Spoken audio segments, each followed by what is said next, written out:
Bonjour, Aurélie Fortin, je vous remercie de me recevoir aujourd'hui. Donc moi, je vais vous parler des problèmes de nuisibles, donc d'insectes que vous allez pouvoir rencontrer dans vos instruments de musique et également dans vos ateliers. Donc n'hésitez pas à m'interrompre, à me poser des questions, des détails, ou si quelque chose n'est pas clair. Je suis là pour échanger, hein. Je vais pas faire que parler toute seule, donc n'hésitez pas.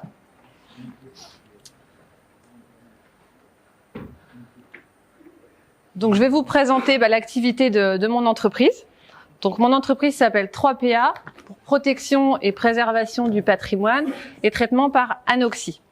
Mon fils me demande toujours pourquoi j'ai mis un A et si c'est pour Aurélie, mon prénom, mais non, je suis pas fière à ce point-là, donc c'est pour anoxie. Donc je vais vous expliquer ce qu'est le principe de l'anoxie et puis toutes les méthodes de protection du patrimoine que vous allez pouvoir vous mettre en place ou que vous avez à votre disposition en appelant des prestataires comme moi. Donc j'ai créé mon entreprise en 2008. Donc moi je suis entomologiste, je suis spécialisée dans les insectes. Donc j'ai une formation universitaire dans les petits monstres.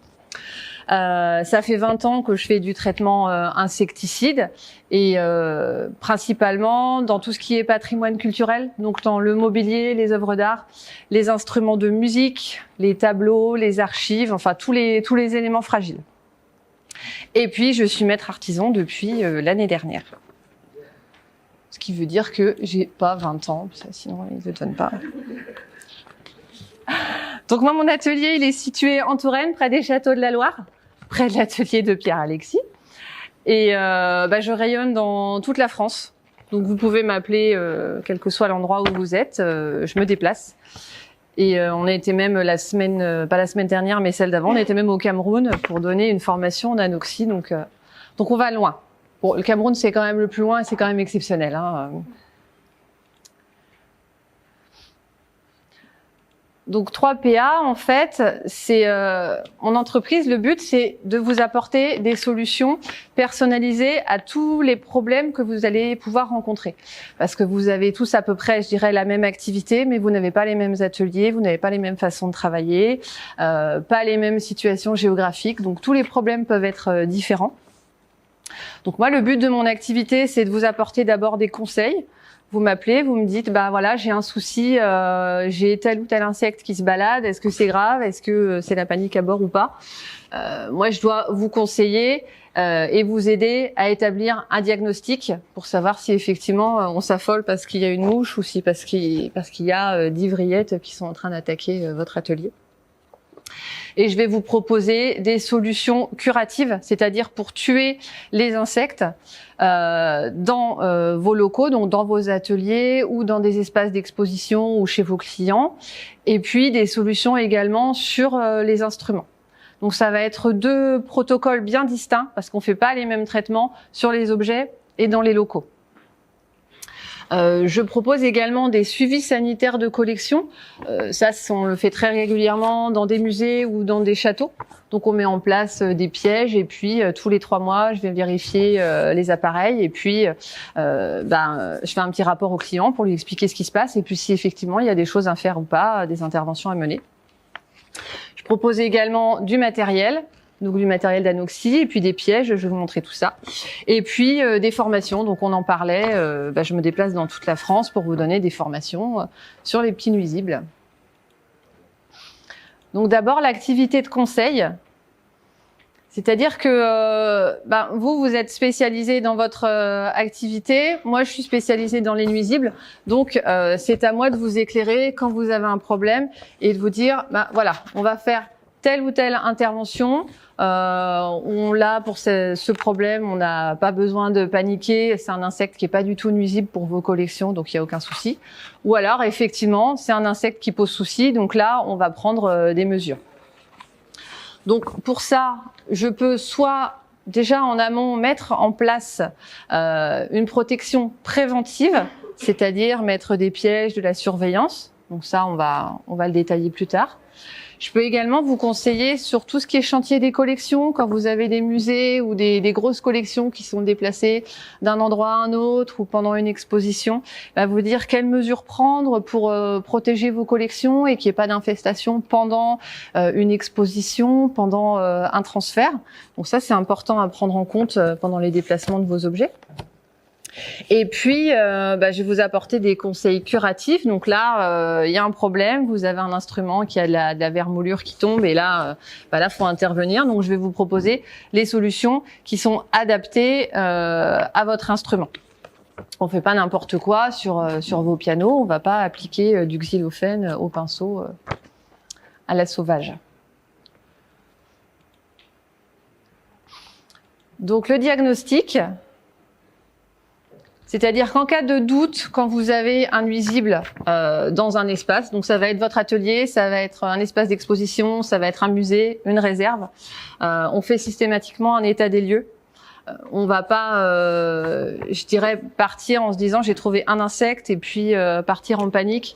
Donc on fait un état des lieux précis de l'espace et ça va nous permettre de déterminer l'origine et la nature du problème. Si vous voulez, si on a régulièrement des infestations de mouches, par exemple, dans des musées, dans des châteaux. D'expérience, je sais exactement d'où elles viennent, mais si vous prenez le problème un petit peu tard, vous en apercevez au bout de 15 jours, l'espace va être envahi de mouches, vous avez un tapis de mouches partout et vous me dites j'ai une invasion de mouches dans toute la réserve. Non, les mouches, elles viennent d'un endroit bien précis, donc on va cibler le traitement sur l'endroit d'entrée des mouches. Même chose pour tous les insectes auxquels vous allez être confrontés. Si vous avez des mites qui se promènent, il va falloir qu'on détermine de quel instrument elles proviennent. Est-ce que c'est un instrument qui était déjà dans votre atelier ou dans l'espace d'exposition? Est-ce que c'est un instrument que vous venez de faire rentrer? Donc c'est toujours important de prendre les choses de façon posée et de chercher vraiment l'origine du problème. Et plus vous vous posez la question tôt, et plus les solutions seront faciles et à mettre en place et seront rapides parce qu'on n'aura pas une infestation qui sera étendue partout. Après, il faut savoir les signes qui vont vous permettre de repérer ces infestations. Parce que les insectes sont quand même plutôt discrets, donc il faut savoir les connaître, les reconnaître. Alors, je vous ai amené des petites boîtes, je pense que vous pourrez les regarder tout à l'heure ou venir ici parce que j'ai peur que si on les balade et qu'elles s'ouvrent, on en est partout. Sachant que tout est mort dans les boîtes, n'ayez pas peur. Elles ont fait déjà beaucoup de salons, tout va bien. Donc en photo, vous avez vraiment les deux principaux insectes qui peuvent vous poser souci, c'est la vrillette et la mite. Donc la vrillette. On a deux types de vrillettes, on a la petite vrillette et la grosse vrillette. Évidemment, il y a une question de taille pour les reconnaître, mais c'est aussi une question d'alimentation. Les petites vrillettes, elles préfèrent le bois sec, alors que les grosses vrillettes, elles préfèrent le bois humide ou qui a subi une entrée d'eau, parce qu'elles aiment bien la moisissure. Donc des fois, il ne faut pas que votre bois soit complètement blanc de champignons. Il y a pas besoin que ce soit vraiment visuel, mais s'il y a eu un petit peu d'eau et qu'il y a un petit peu de moisissure qui a pu se développer dans le bois, pour la grosse vrillette, c'est formidable. Et il faut savoir que les larves, quelle que soit l'espèce d'insecte, la larve est toujours plus grosse que l'adulte. Et c'est la larve qui fait les dégâts. Donc une vrillette, vous verrez, c'est gros comme un peu plus gros qu'une tête d'épingle, et la larve, c'est gros comme le blanc de l'ongle, quoi. Ça vous fait des trous de 2-3 mm. Donc ça peut quand même être assez impactant sur votre instrument. Autre petit détail intéressant à noter sur les vrillettes, c'est qu'elles peuvent rester entre 2-3 ans pour la petite vrillette ou jusqu'à 10 ans pour la grosse vrillette dans le bois sans sortir. C'est-à-dire que vous avez un instrument qui est magnifique, il a aucun trou de sortie, il a aucune vermoulure nulle part. Et puis à un moment, il y a un changement de lieu, vous dites tiens, cet instrument, on doit le déplacer, le mettre dans une réserve ou on l'emmène en expo. Et là, c'est la catastrophe. Il y a plein de trous qui apparaissent parce que pendant les changements de climat, donc de température, d'humidité relative et pendant les mouvements, on peut provoquer une envie de changement aussi dans l'insecte. Donc la larve va se nymphoser et se transformer en adulte. alors qu'elle est restée 10 ans en larve à grignoter votre instrument discrètement et sauvagement, là, elle va se transformer et vous allez avoir des petits adultes, donc cette forme-là qui va sortir de votre instrument. Et vous allez vous dire, qu'est-ce qui se passe, qu'est-ce que j'ai fait? Et ben, elle est restée discrète, ouais. La larve, elle peut rester jusqu'à 10 ans sous forme de larve. Ouais. En fait, pendant 10 ans, elle grignote. Elle grignote et elle vous fait une belle éponge, quoi. L'intérieur de votre bois, c'est plus qu'une galerie. Ces insectes-là, en fait, c'est un stade œuf, larve, adulte. Donc les œufs sont microscopiques. Vous avez un mâle et une femelle, ils se reproduisent et ils vous pondent un petit œuf microscopique. À la surface du bois, dans une striure, un interstice, on voit rien du tout. Même si vous avez vraiment des bonnes lunettes, vous ne verrez rien. Ce petit œuf se transforme en larve en entrant dans le bois. Et là, le travail commence. Donc si les conditions sont bonnes, si la température est assez élevée pour les larves et si l'humidité est également assez élevée, l'humidité a également son importance, et ben là, la larve commence à travailler. Ça veut dire qu'elle va creuser. Donc elle est équipée de petites mandibules. Hein, sur les larves de gros xylophages, on voit vraiment bien les mandibules. Donc elle grignote, elle vous fait une petite galerie. Et puis, ouais. Est-ce qu'il y a quelque chose qui est aussi en rapport avec la Lune? Je sais pas, par rapport à la transformation ou... Oui, ou les reproductions, les choses comme ça, non, on est vraiment plutôt sur du climatique. Après, il est possible qu'on ait des effets de la Lune et toutes ces choses-là, parce que ça, on le connaît sur différentes choses. Mais sur les transformations larves adultes, on est plutôt sur du climatique et puis sur du mouvement de l'instrument. Et donc votre larve qui a bien grignoté pendant plusieurs années sans que vous ne voyiez rien, et ben elle se nymphose, elle se transforme en adulte. Et c'est là que vous avez le petit trou bien rond. On les voit souvent au pied des meubles anciens. Donc pour les vrillettes, c'est toujours un trou bien circulaire, mais bien géométrique chez les insectes. Et la vrillette sort, c'est là que vous avez un petit tas de vermoulure au pied de l'instrument. L'adulte sort, il va se reproduire. S'il est bien où il est, eh ben, il trouve un copain ou une copine, il se reproduit là et il repond sur le même instrument. S'il trouve personne, il va se diriger vers de la lumière. Donc, quand on les cherche dans vos ateliers ou dans des espaces d'exposition, quand vous les cherchez, c'est près des points de lumière. Donc, ça va être au pied des fenêtres ou sur les rebords de fenêtres. Donc, moi, j'aime bien dans les musées quand ils n'ont pas trop fait les poussières, parce que s'il reste des toiles d'araignée, les vrillettes se prennent dedans, en fait. Et du coup, je peux surveiller si effectivement on a des infestations ou pas. Alors, je vous dis des vrillettes, tous les autres insectes. Hein. Donc, les toiles d'araignée, c'est pas mal. Sinon, ce qui est intéressant, si vous travaillez régulièrement dans certains lieux, c'est de discuter avec les personnes qui font le ménage. Parce que les femmes des ménages, c'est les premières qui se disent toutes les semaines sous la commode, là, moi je trouve de la vermoulure, ça m'agace. Alors, elles font pas forcément le lien avec les bestioles qui vont aller contaminer le reste, parce que c'est elles, ce qui les agace, c'est qu'il y a de la vermoulure partout. Mais c'est bien de savoir ça et de sensibiliser ces personnes-là à ce problème. Donc je vais lui dire, attendez, si toutes les semaines vous enlevez de la vermoulure, ça veut dire qu'on a une grosse infestation et ça veut dire qu'il y a des vrillettes ou d'autres insectes qui se dispersent dans le lieu. Donc dans tous les endroits où j'interviens, dans les châteaux, dans les musées, je connais les équipes de ménage et puis je vais les voir avant de commencer mes suivis sanitaires et je leur dis, bon, est-ce que vous avez trouvé des choses là pendant les 3 mois où je suis pas passée? Donc des fois ils m'ont fait des petites boîtes en me disant, j'ai trouvé ça ou ça, et puis des fois ils me disent non, tout va bien. Donc en fait tous les maillons de la chaîne sont importants. Ouais. Est-ce que la vrillette, quand elle est là, ouais. Elle arrête de travailler un petit peu avec les vibrations de l'instrument? Je pense que ça peut, ouais. En tout cas, ça ne va pas la tuer, mais non. Elle va écouter la musique. Alors, je pense qu'elle va l'écouter, mais alors à ce niveau-là, je pense qu'on a dépassé ce stade. Ça me fait penser où l'autre jour j'intervenais dans un orgue de cathédrale et je priais pour qu'il ne joue pas à ce moment-là. Donc j'avais pris des petits bouchons d'oreille, mais je pense que j'étais au niveau de la larve de vrillette dans le piano, vous voyez. Bon, ils n'ont pas joué, tant mieux. Effectivement, les vibrations, ça va les déranger parce qu'on est à un tel niveau pour une larve que c'est énorme. Par contre, quand vous arrêtez, ça continue, quoi. Alors effectivement, si c'est un instrument qui est joué tous les jours, je pense que ça peut vraiment les agacer et puis... Comment ? Les souris, ça va les agacer aussi. Mais c'est pareil, elles vont. Les souris, on en parlera aussi, mais la souris, en fait, elle est peureuse. Donc la souris, vous la verrez pas passer pendant la journée où vous êtes là. Par contre, dès que vous avez fini votre journée, que tout le bazar est terminé, que vous avez fermé la porte, elles sortent. Par contre, comme elles sont peureuses, si elles rentrent ici, elles vont longer toutes les marches. Jamais une souris ne traversera la pièce. Mais effectivement, s'il y a du bruit, s'il y a du bazar, les souris, ça va les déranger.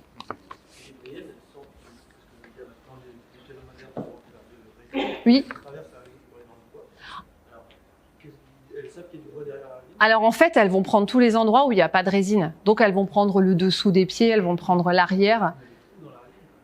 Bah si vous avez des trous dans la résine, elles vont passer par là.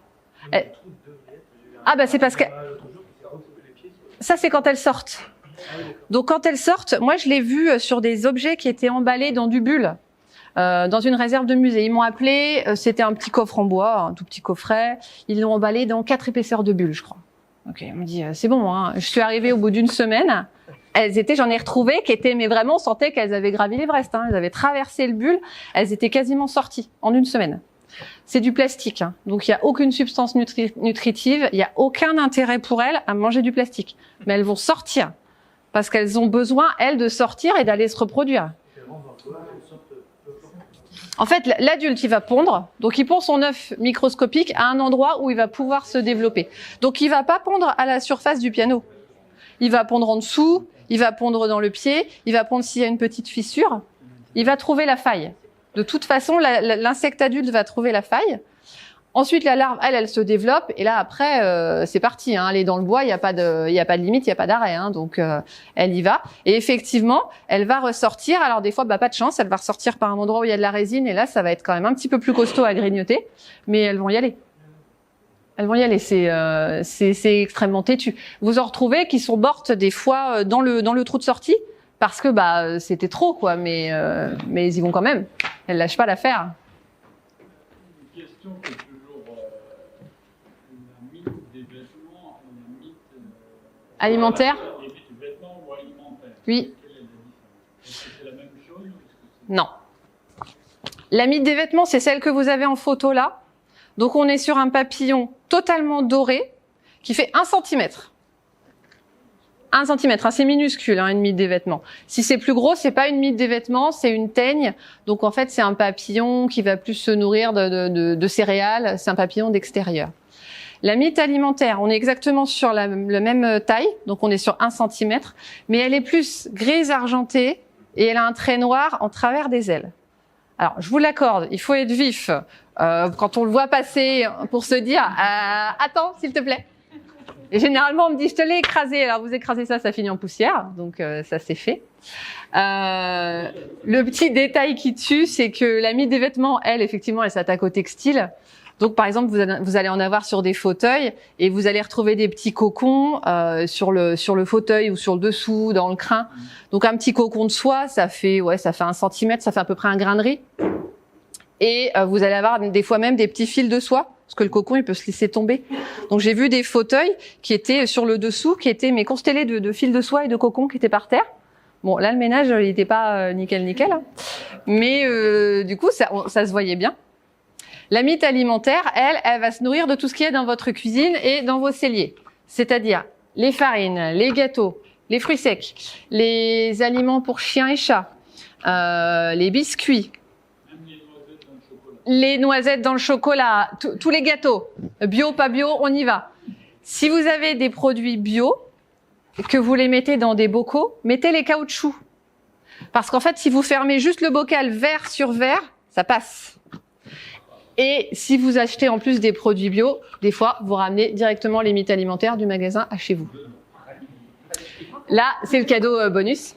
Et la mythe alimentaire, donc elle va être dans les endroits, au début en tout cas, dans les lieux où vous avez de la nourriture. Et sa larve, elle fait, sa petite chenille, elle doit faire 2 cm, 2 cm et demi. Elle est blanche jaunâtre, avec la tête un peu plus foncée. C'est pas super mignon. Et elle rampe au plafond. Donc les gens m'appellent en panique en me disant « Ah, j'ai des trucs sur mon plafond de cuisine !» Oui, c'est pas grave. Donc quand vous avez des mythes alimentaires, que vous avez repéré les petites bestioles au plafond, La solution, c'est pas de mettre des pièges partout, c'est de vider tous les placards. Mais tous les placards. Et de tout trier.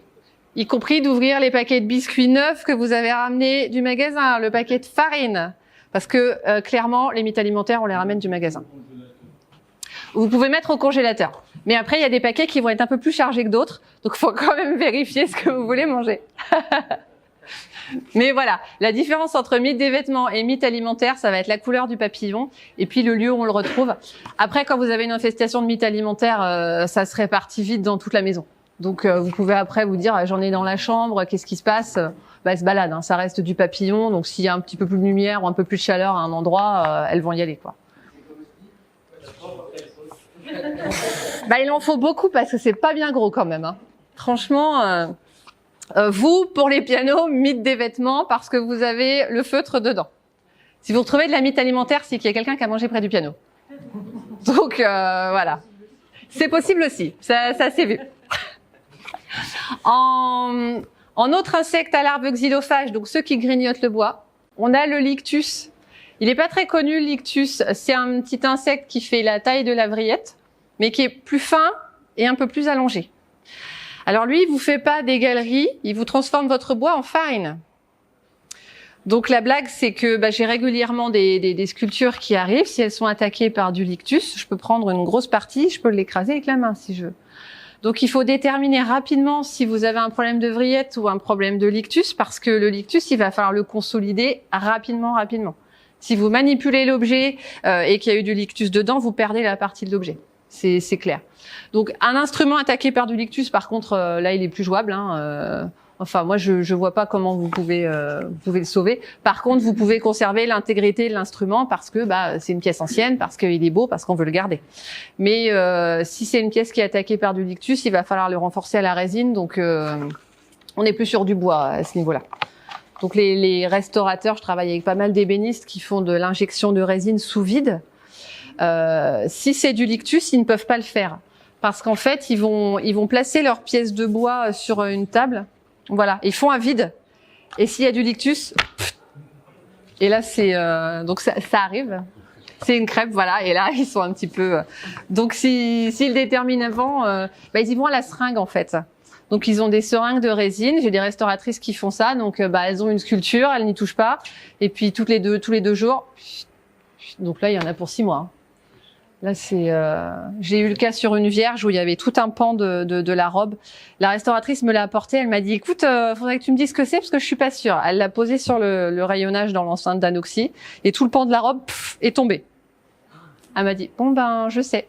Voilà. On n'y a pas touché. Après, elle est venue dans mon atelier pour faire quelques points d'injection. Et puis après, elle a remis une planche en dessous.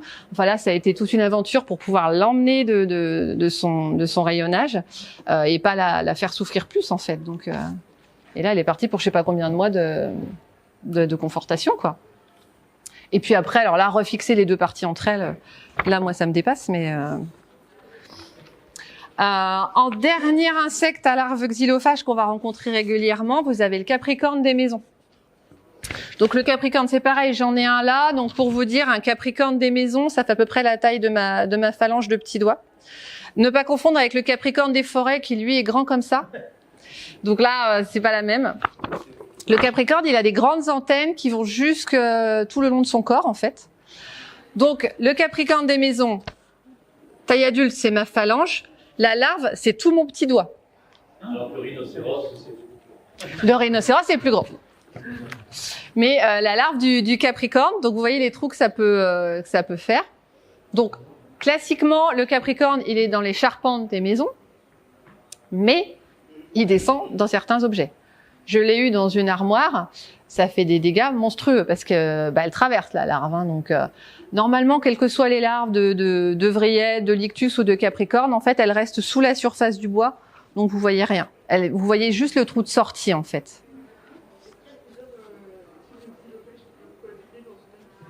Oui, bien sûr. Ah ils font la bamboula ensemble, il n'y a aucun problème. Non, il y en a qui sont inféodés au feuillu et d'autres au résineux. Mais il y en a pour les deux. Donc il y a deux sortes de capricornes. Il y en a un pour les résineux, un pour les feuillus. Personne n'est épargné en fait. Il y a effectivement des bois exotiques qui vont être un peu moins sensibles, mais quand ils sont plus vieux, je pense que les tanins se passent un peu et du coup les insectes, ils y vont quand même. Donc voilà. Vous disiez que le châtaignier il est résistant au capricorne. Je peux pas vous dire que oui à chaque fois parce que j'ai vu des capricornes dans tout. Et des vrillettes dans tout. Donc, il y a effectivement des bois qui sont plus résistants. On le voit dans les charpentes qui étaient taillées il y a vraiment longtemps, en fonction de la lune, comme vous disiez, où là, il y avait des périodes de taille. Et là, ces bois-là, ils sont pas attaqués alors qu'ils ont des centaines d'années. Et puis, on a des bois récents qui sont du chêne costaud et il y a des trous dedans, quoi. Donc, on peut pas dire cette essence-là va être protégée à vie. Non, il y aura toujours un insecte têtu qui va réussir à faire quelque chose dedans. Comment? Des mutants, non, ils ont pas besoin. Non, les classiques, ils y vont, ils s'entretiennent. Et le capricorne des maisons, alors on reconnaît déjà le trou de sortie par le diamètre, hein, parce qu'on n'est pas sur la petite vrillette. Et il sort toujours perpendiculaire au bois. La petite vrillette, il sort toujours en diagonale, pardon. La petite vrillette est toujours perpendiculaire, donc vous avez toujours un trou qui est vraiment, vraiment rond, circulaire. Mais on peut vraiment le mesurer. Alors que le Capricorne, vous aurez toujours un trou de sortie ovale. Donc c'est pas discret non plus. Vous avez beaucoup de vermoulure. Donc à surveiller les charpentes de vos ateliers, de vos maisons. Jetez un œil de temps en temps. Les Capricornes, on les entend, et les grosses vrillettes aussi, on les entend. Les grosses vrillettes, on appelle ça l'horloge de la mort parce qu'elles toquent en fait. Elle tape pour détruire la fibre du bois et pour la grignoter. Est-ce que autrefois pour les charpentes, on trempait les poudres pendant 20 ans, 30 ans dans un lac comme ça Ouais. Et on m'a dit qu'en mettant comme ça, après quand on faisait une charpente, les insectes l'attaquaient pas aussi. En fait, le principe, quand on veut vraiment être tranquille avec un bois pour toute la vie du bois, c'est de dénaturer le bois.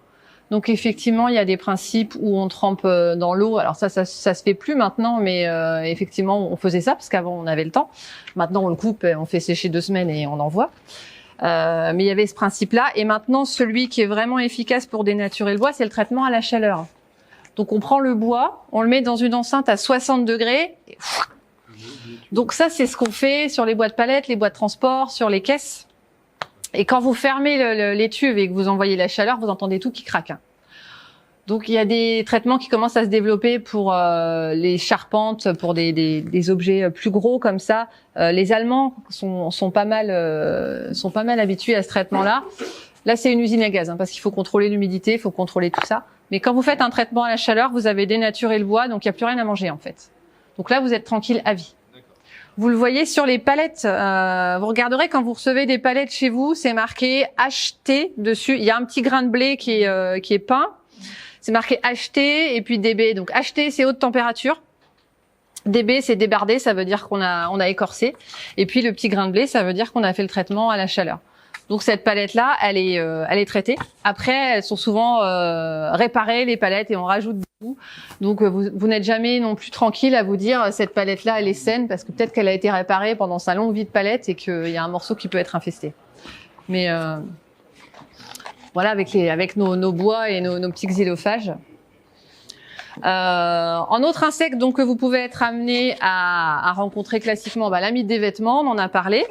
Et puis effectivement la mythe alimentaire. Le dermeste, j'en ai ici.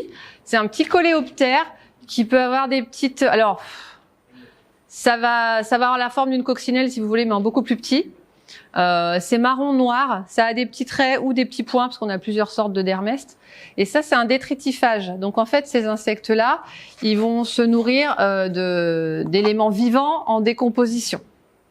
Donc soit on en trouve dans une réserve parce qu'il y a de la fourrure, il y a des plumes, il y a du cuir. Donc là, ils vont faire des ravages, parce que ça veut dire que les plumes, ils vont les cisailler. Les fourrures, c'est pareil. On le voit souvent sur les trophées de chasse. Des fois, on voit des petites ronds blancs où il n'y a plus du tout de fourrure. C'est le dermeste qui est passé. Lui, pareil, c'est sa larve qui fait le travail. Donc ces larves, elles sont orangées et toutes poilues. Et ça, on en trouve également, parce qu'ils aiment bien la laine, donc on en trouve également dans nos placards, quand on va réouvrir les sacs où on a mis nos écharpes et nos bonnets avant l'hiver, et on voit des trous dedans, on se dit « Ah, il y a les mites !» Non, il y a aussi les dermestes. Et ça, si on en a beaucoup, la larve, comme elle est très poilue, elle peut être un peu urticante et elle peut être irritante pour des personnes qui ont des problèmes respiratoires. Donc, s'il y en a beaucoup, il faut être vigilant. Vous pouvez rencontrer également des poissons d'argent. Ça, on en a chez nous, on en trouve partout. Ça a la forme d'une goutte d'eau. C'est vraiment argenté. Ça a 2 petites antennes et puis à l'arrière, ça a 3 grandes cercles, 3 grands fils. Ça peut faire 1 centimètre, 1,5 centimètre. Ça se déplace à la vitesse de la lumière. Et c'est dans toutes les pièces d'eau, généralement. On va les trouver dans les salles de bain, dans les WC, parce que ça aime bien l'humidité. Alors, ça peut être une humidité très résiduelle, un tuyau qui condense, quelque chose comme ça. Et ça, c'est la hantise des bibliothèques, parce que ça se nourrit de colle d'amidon, et puis de tout ce qui est détritus, des poussières qu'on n'a pas bien ramassées, tout ça. Et sur les livres, ça vous décape la surface du papier. Donc, je l'ai vu sur une gravure là récemment. On a des trous vraiment dans la gravure parce que ils y sont allés sérieusement. Donc, s'il y en a beaucoup, c'est vraiment un problème à prendre en compte. Chez nous, on peut en avoir 1 ou 2 de temps en temps. On va le voir passer. Et le poisson d'argent, ça peut vivre plusieurs années. Donc, plus ils vieillissent, et plus ils grossissent. Donc, on se retrouve des fois avec des trucs énormes. Mais bon, voilà, une baleine d'argent. Non, mais on se retrouve des fois avec des trucs qui font 2 cm. C'est assez impressionnant pour un insecte comme ça. Et il y a le psoque. Bon, ça, je vous en parle vraiment pour la petite histoire. On appelle ça le pouls des livres. Donc ça, c'est un petit insecte qui fait dans les 3 mm, qui est transparent.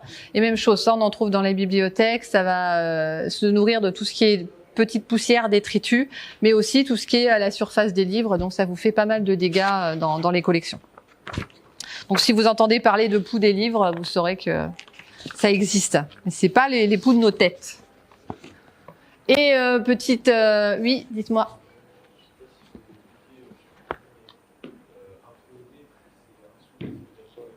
Un féodé, ça veut dire qu'ils sont habitués à c'est des insectes qui sont proches de nous en fait. Ils sont habitués à notre présence, c'est ceux qu'on entretient. Et un petit mot sur les punaises de lit, parce que généralement on me pose la question. Donc c'est pas ma spécialité, mais je les connais. Donc une punaise de lit, ça se voit. Ça fait, c'est un peu plus gros que les puces des chiens ou des chats. C'est un peu rouge marron parce que elles se nourrissent de sang.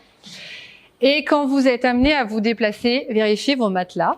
Moi, ça fait 20 ans que je vérifie mes matelas quand je vais à l'hôtel. Donc mes copines me prennent pour une folle, mais donc vous levez le drap, vous regardez bien dans les grosses coutures sur les rebords du matelas et puis sur le dessus du matelas parce que la punaise de lit, elle vous pique. Donc quand elle vous pique, il y a une petite goutte de sang et ça va marquer le matelas.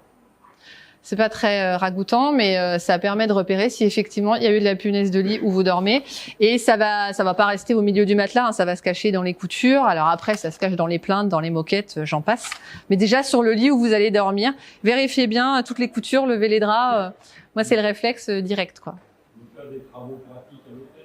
Voilà, ce soir vous rentrez et vous vérifiez au matelas. Non mais attends, les punaises en général, elles sont recrudescentes. Chez nous, à Maritime, avec les Airbnb. Oui. Ça a été long. Mais oui. Les gens ont perdu complètement tout leur mobilier, tout en l'air, parce qu'il y a de la punaise de lit et que. Moi, j'ai dû faire un traitement dans le studio parce que oui. Pas de Airbnb, mais c'est le voisin qui. Ouais. Voilà. Et ça, ouais. Et si jamais justement vous êtes confronté à ce problème, ne passez pas à côté du traitement parce que les punaises, elles se baladent partout en fait. Donc effectivement, vous êtes bien chez vous et vous partagez pas votre maison, mais les punaises, elles vont venir quand même vous voir. Donc il faut vraiment participer à tout le traitement. J'ai deux questions, c'est un rapport avec ça. Déjà, est-ce qu'il y a d'autres prédateurs que les araignées et les humains, ces insectes? Et en fait, la punaise de lit, justement, il y a une recrudescence qui est aussi liée au déséquilibre de la biodiversité et à la condition de vie qui fait que c'est en recrudescence. Est-ce que ces insectes-là aussi sont en recrudescence du fait de nos conditions? Les nôtres là, j'ai pas vu énormément de variations. Je dirais qu'on en trouve beaucoup maintenant parce qu'on les cherche. Parce que moi, quand j'ai commencé il y a une vingtaine d'années, ça restait quelque chose d'assez honteux d'avoir des insectes dans ses collections ou dans ses réserves. Donc si on avait, surtout, on n'en parlait pas. Donc, fallait pas ébruiter le problème. Et nous, quand on faisait faire un traitement, quand on venait faire un traitement, bah, il fallait être vraiment discret. Qu'est-ce que vous faites? On fait rien. On vient comme ça. Voilà, c'était vraiment la honte. Hein. Et j'ai encore fait quelques traitements il y a une quinzaine d'années où on avait un article et puis qui est passé dans le journal local et puis un reportage à la télé. Et le maire de la commune s'était fâché en disant mais il est hors de question que ça passe à la télé, vous vous rendez pas compte. Et on a dû batailler, lui expliquer que bah si en fait vous prenez les choses en main, vous faites quelque chose de bien pour vos collections, donc soyez fiers. Et ça a été compliqué. Mais j'ai pas vu d'augmentation vraiment de présence de ces insectes. Les punaises de lit, oui, ça c'est énorme parce que c'est ce qu'on dit. Il y a les Airbnb, donc ça c'est une catastrophe. Ça a commencé aussi avec les chemins de Compostelle, où en fait vous avez beaucoup de dortoirs et du coup bah les gens ils ont leur sac, ils ont leurs affaires, dortoir, ils marchent, deuxième dortoir et là c'est gagné quoi. Donc ils font le chemin, les punaises font le chemin aussi. Donc j'ai un ami qui fait Compostelle et quand il revient il me laisse tout son sac. Il me dit débrouille-toi.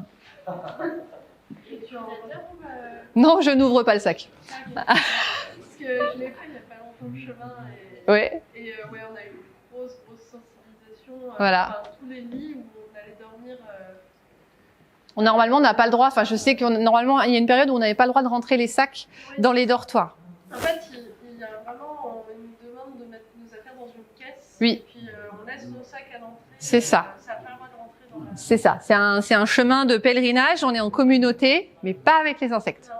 Donc, effectivement. Et je pense qu'ils réussissent quand même pas mal à calmer le jeu grâce à ça. Ça a été...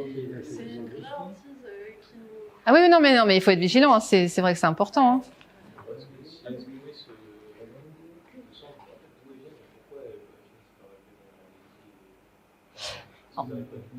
En fait, bah, il y en a dehors, il y en a en extérieur, il y en a partout. Hein. Les insectes, je veux dire, ça se balade. Après, bah, vous partez en vacances, vous allez dans un Airbnb ou à l'hôtel, hein, peu importe, et vous vous retrouvez avec des punaises de lit à l'endroit où vous dormez. Avant de rentrer dans vos valises, avant de rentrer dans vos vêtements. Vous n'êtes pas spécialiste, vous n'avez pas fait attention, vous rentrez chez vous. Voilà, vous en ramenez chez vous. Vous repartez en déplacement, vous allez dans un autre hôtel. Ah, bah là, c'est vous qui les amenez.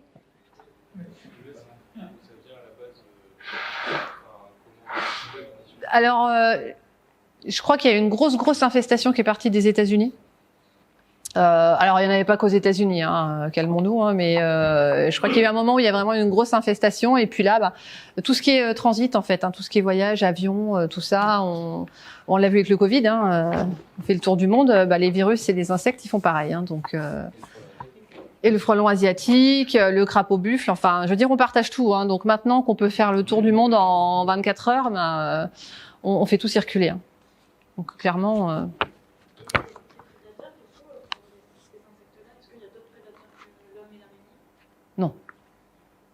Non.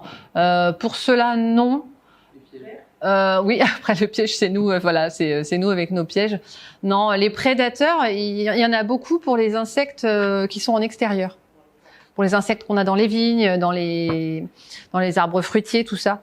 Et on le voit beaucoup parce qu'on fait, on peut en fait acheter des insectes, on appelle ça des parasitoïdes, qui vont pondre dans leur insecte cible, pardon, et qui vont détruire l'insecte cible.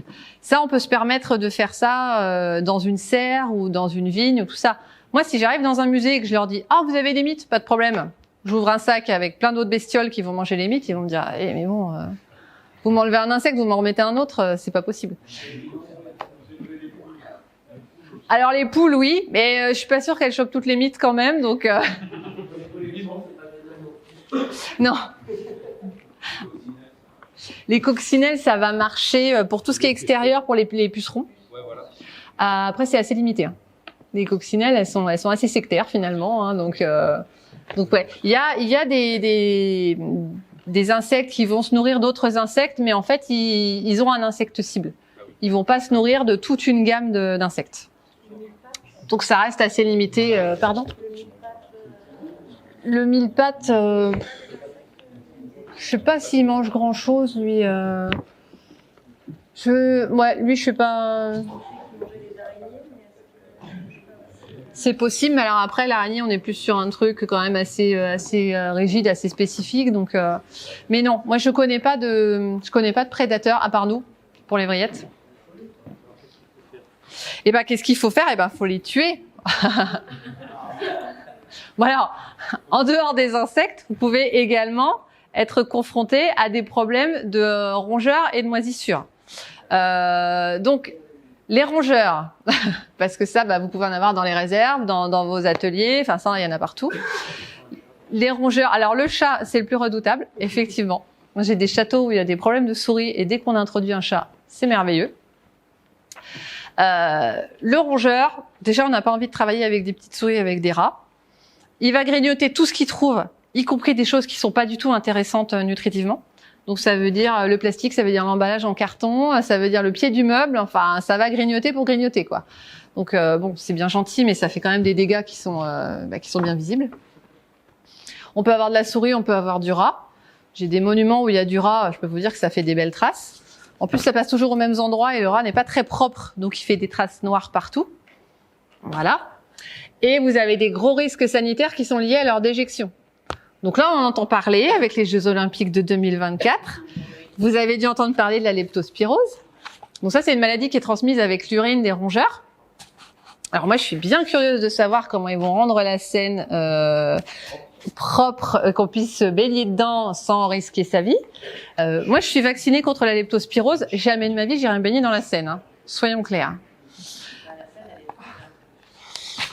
Alors trouble encore, c'est une chose, mais on a eu une recrudescence de rongeurs partout. Ça, par contre, on en a une. Autant les insectes, il n'y a pas trop de variations que les rongeurs, c'est énorme parce que on a eu une modification des lois européennes et on a dû modifier nos traitements. C'est pour le bien-être animal. En attendant le bien-être humain, on se retrouve avec des villes qui sont infestées de rongeurs et avec des gens qui ont des rats dans leurs poubelles, dans leurs vides d'ordures et qui rentrent même dans leurs appartements. Donc bon là, il y a quand même des grosses discussions à ce sujet. Mais la leptospirose, c'est quand même un problème important qu'il faut, je dirais, prendre en compte parce que c'est mortel, hein, la leptospirose. Donc, c'est une maladie nerveuse.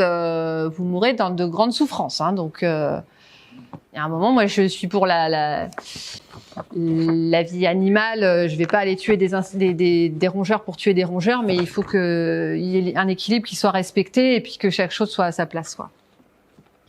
Donc, vous pouvez avoir des problèmes de rongeurs. Donc, ça, c'est important à prendre en compte parce que ça peut grignoter, ça peut rentrer dans les instruments. Enfin, ça peut vous faire des dégâts monstrueux. Et vous pouvez également avoir des problèmes de moisissure. Ça, généralement, on s'en rend compte parce qu'on a des variations d'humidité relative ou on est dans une réserve ou un lieu où on sent que l'humidité, elle est importante. Et là, il faut être vigilant par rapport à ça. L'humidité classique, c'est 50-55% d'humidité relative. Au-delà de 60-70, tu peux avoir des soucis. Donc voilà, il faut toujours maintenir une ventilation naturelle. Pas besoin d'avoir les cheveux dans le vent, hein, mais une ventilation naturelle, c'est important. Un renouvellement de l'air. Ne pas étouffer les objets. Donc si vous avez des objets que vous laissez en réserve, ne les laissez pas complètement emballés dans du plastique. Parce que là, je dirais que les quelques variations d'humidité relative que vous allez avoir dans l'année, ça peut provoquer des petits chocs thermiques dedans et ça peut vous faire un développement de moisissure. Spécifiquement pour les pianos, les gens qui ont des résidences secondaires, ils ont de manière naturelle envie d'enfermer leur piano Ouais. et en fait, de priver de mouvement d'air. Surtout ne faites jamais C'est ça. Il faut toujours entrelayer et maintenir une circulation. C'est ça. Parce que entre la condensation qui va se faire surtout sur les pieds, il y a les pianos anciens qui ont un bois qui respire, mais les pianos modernes avec des lacs, c'est encore pire, parce que vous avez carrément des tapis de moisissure qui se développent sur les cordes, sur l'ensemble des pièces mécaniques.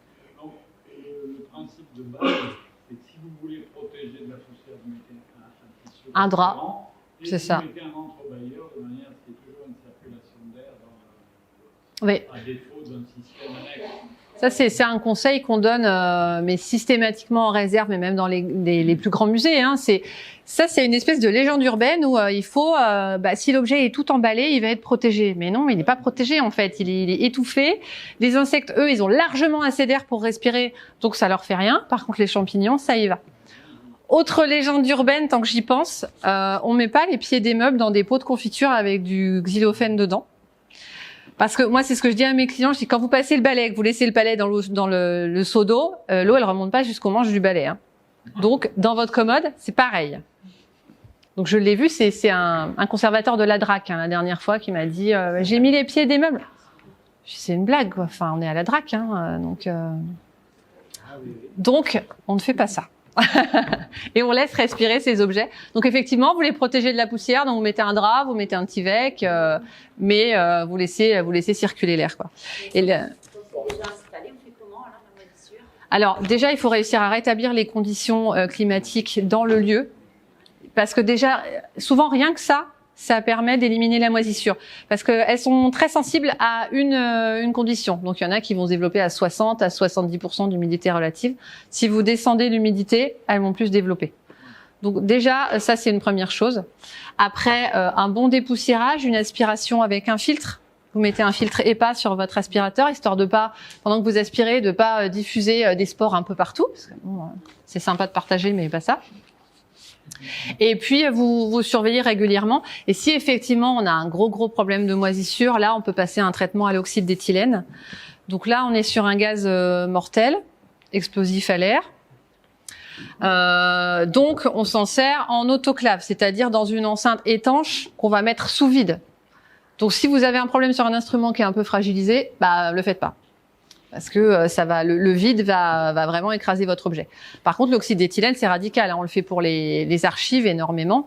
Ça tue vraiment les moisissures. Mais bon, on a tous les problèmes de dégazage. Donc en fait, de l'oxyde d'éthylène qui repart, des archives qui ressort, les odeurs que ça peut laisser, selon la moisissure sur laquelle a agi le gaz et selon le support, vous pouvez avoir des odeurs qui sont franchement désagréables. Et ça reste des années. Hein. Donc l'oxyde d'éthylène, c'est très bien, mais il faut que ce soit la solution de vraiment le dernier recours, quoi. Donc généralement déjà rétablir une circulation d'air dans le lieu et mettre des humidificateurs si c'est possible, des choses comme ça, mais ça c'est important. C'est ça qui va faire beaucoup dans le sauvetage de l'objet, hein, tout simplement. Et Aurélie, Oui. dans le cas où on nettoie aussi des moisissures, est-ce qu'il y a des précautions à prendre, masque Toujours, dès que vous utilisez un produit, y compris un produit bio, l'arsenic c'est bio. Je prends toujours cet exemple-là, parce que souvent on me dit « Ah, moi j'utilise des produits bio ». L'arsenic c'est bio, hein, mais moi j'irai pas le lécher. Hein. Donc, quel que soit le produit que vous utilisez, bio, pas bio, on vous marque naturel et c'est tout vert dessus, vous mettez des gants. Vous mettez un masque, des lunettes s'il y a risque de projection, et vous aérez la pièce. Maintenant, tout ce qui est produit xylophène, alors je dis xylophène pour tous les produits de traitement de bois, il n'y a pas d'odeur, il n'y a pas de couleur. Donc quand vous l'appliquez, ça sent rien, vous vous dites « Ah super, je crains rien ». Si, il y a quand même des émanations et vous prenez quand même quelque chose. Donc toujours gants, masques et lunettes s'il y a risque de... Il y en a encore qui sentent très fort, mais c'est quand même pas la mode, parce que maintenant on veut des produits qui soient tout mignons et tout sans trace. Donc j'en profite pour faire une toute petite parenthèse pour Europiano.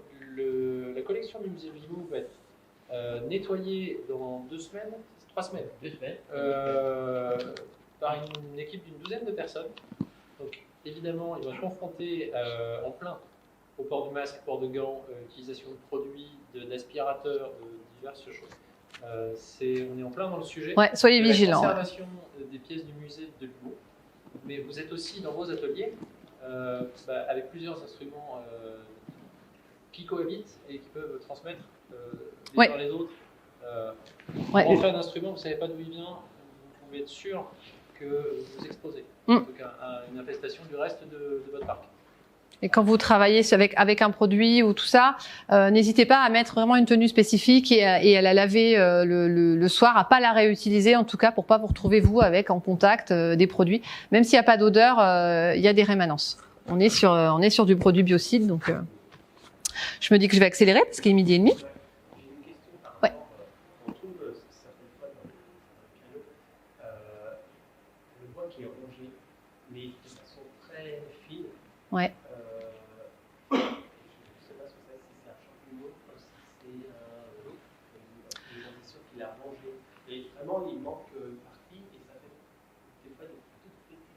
on en retrouve assez peu, mais des toutes petites billes que je vois. Alors ça, c'est de l'insecte. C'est de l'insecte. Ça, les petites billes, c'est les déjections des larves d'insectes, en fait. Donc, ça va être une larve qui est montée en surface, et peut-être qu'il y avait quelque chose qui était posé sur le bois. Donc, la larve a cru qu'elle était encore dans le bois, et elle est remontée entre les deux. Donc là, vous vous retrouvez avec une galerie qui va être visible, si vous voulez. Et voilà. Mais parce qu'elles sont pas censées être vues, parce que sinon, elles sèchent les larves, et puis elles résistent pas. Mais si c'est un problème de champignons, généralement, ça va être soit juste ça fait un mycélium, donc du blanc, un filet blanc que vous allez voir. Ça peut être un champignon aussi qui est lignivore, donc il mange le bois, donc il va vous le ramollir. Et généralement, ça fait des couleurs et puis des odeurs qui sont pas sympathiques du tout. Et sinon, ça peut être de la pourriture cubique. Donc vous avez votre fil du bois qui est comme ça, et la pourriture cubique, elle va le casser perpendiculairement. Ça se voit souvent. La mérule, ça c'est un champignon qui a des couleurs plutôt sympathiques, jaune-orangé, c'est bien pétant. C'est dans des locaux qui sont sombres, qui sont pas du tout ventilés. Et souvent, alors on va le retrouver dans des maisons qui sont pas habitées, et ça peut aller très vite. Il y a eu une fuite d'eau en hiver et vous n'êtes pas allé dans la maison de vacances, infestation de mérule. Dans les églises, souvent sous les estrades, parce qu'elles sont jamais déplacées. Le coin de l'estrade où il y a une petite entrée d'eau, une petite remontée et il y a de la mérule en dessous. Là, le bois est détruit. De toute façon, ce sera jamais sur l'extérieur d'un piano, ça peut être en fait. Voilà. Ça peut être en dessous. Et la mérule, elle a la spécificité de ramener de l'eau avec elle. Donc, elle peut être au rez-de-chaussée d'un bâtiment et aller jusqu'au premier, deuxième étage. Elle va passer, elle va faire des petits mycéliums au travers du béton, toutes les fissures. Elle va ramener de l'eau. Il y a du bois au-dessus. Elle va manger le bois. Par contre, si vous avez de la mérule, le bois est fichu. Là, le traitement, c'est le feu. Donc, c'est pas terrible en préservation. Voilà. Donc, en traitement de mérule, si vraiment vous avez un instrument qui est infesté, là, il faudra le passer à l'oxyde d'éthylène. Par contre, question résistance mécanique de l'objet en lui-même, là, il n'y a pas de garantie. C'est pour ça que Notre-Dame, ils ont mis le feu. Ils ont peut-être vu de la mérule, en fait, et ils voulaient rendre service. Moi, je pense que c'était ça, quoi. Et juste pour se protéger, qu'est-ce qu'on va mettre comme type de masque? Oh, les masques, déjà rien que les masques en papier pour une application, tout ça. Bon, moi j'ai un masque à cartouche parce que c'est mon métier et que je passe mes journées à utiliser des produits. Mais rien qu'un masque en papier bien appliqué et puis des gants jetables, c'est déjà suffisant. Le masque, vous le renouvelez régulièrement pour qu'il soit pas tout empoussiéré. Façon Covid. Et franchement, maintenant tous les gens sont équipés. Hein. Donc,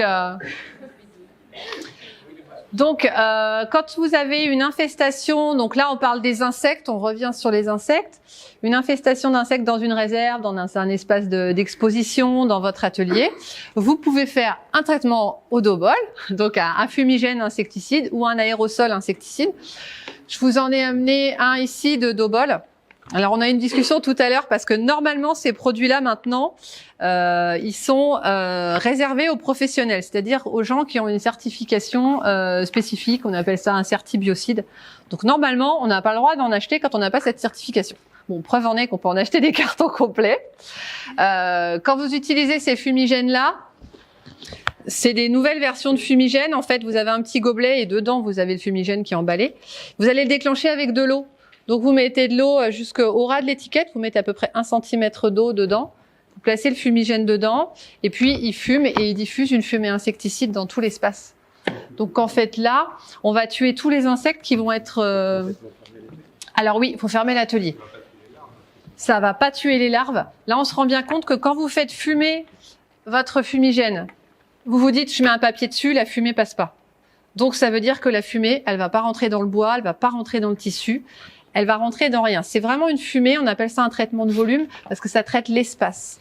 Donc là, vous allez éliminer tous les insectes qui se baladent, donc les mouches, les punaises, les vrillettes, mais uniquement les adultes. Donc dans ces cas-là, si vous avez par exemple un lieu où il y a des rideaux, vous défroissez les rideaux pour qu'on ait une plus grande surface d'accès à la fumée. Vous bloquez tout ce qui est cheminée, tout ce qui est ventilation, aération. On est d'accord que c'est interdit quand on fait ça dans son habitation et qu'on a des voisins à côté, parce que c'est pas mortel, mais c'est extrêmement irritant. Et on n'est jamais certain que notre appartement il soit étanche par rapport à celui du dessus ou du dessous. Donc les voisins, ça va moyennement les amuser. On peut avoir des voisins irritables et irrités. Et généralement, ils appellent les pompiers, donc ça, voilà, c'est assez rapide. Donc pour nous, c'est irritant. C'est pas mortel, mais c'est très irritant. Donc là, normalement, c'est fait par un professionnel et on fait ça dans les réserves, dans les espaces d'exposition. Il n'y a pas besoin d'évacuer les collections, ça laisse pas de traces. Non, mais il faut agir pendant 24 heures. Alors, faut agir pendant au moins 6 heures. Donc, généralement, on fait ça le soir à la fermeture du musée, des bureaux, de votre atelier.